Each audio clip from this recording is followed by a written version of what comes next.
Amis de ce rendez-vous quotidien 100% yvelinois, bonsoir, il est 19h30 et c'est l'heure de votre journal pour bien vivre les Yvelines.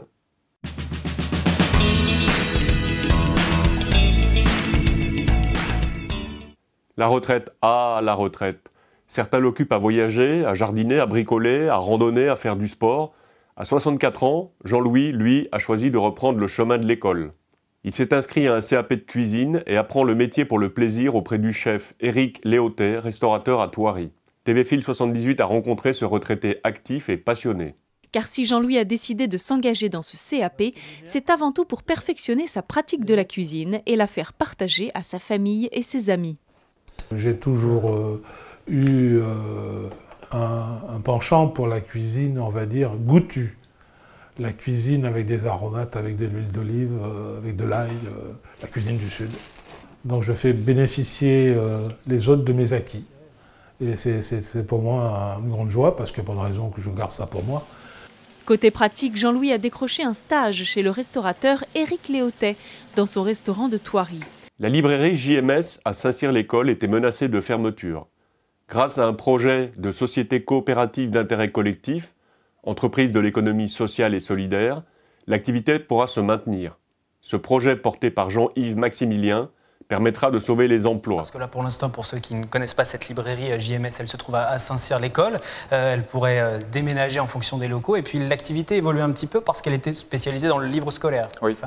Alors, elle va conserver sa spécialité parce que c'est quand même une base importante du chiffre d'affaires. Il ne faut pas le négliger.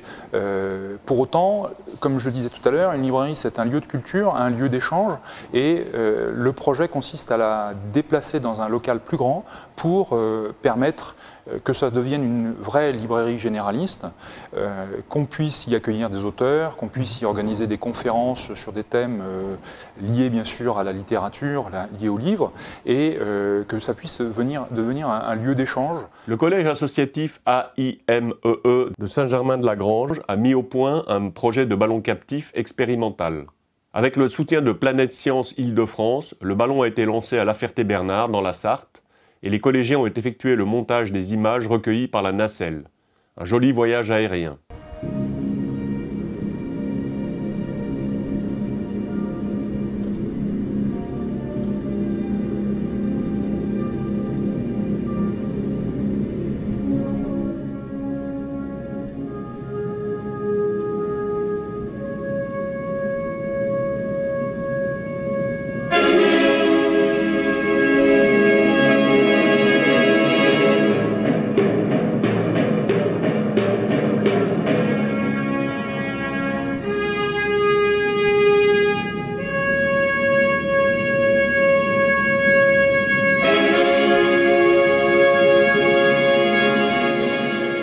Comme aujourd'hui, demain sera un véritable temps de printemps. Le soleil sera présent tout au long de la journée, à peine voilé en fin d'après-midi, et les températures s'échelonneront de 5 degrés dans la nuit à 20 degrés en début d'après-midi. Ce petit condensé d'infos 100% yvelinoises est à présent terminé. Je vous souhaite à tous une excellente soirée, une belle nuit, et vous fixe rendez-vous comme tous les jours, demain à 19h30. Bien vivre les Yvelines. Bonne soirée.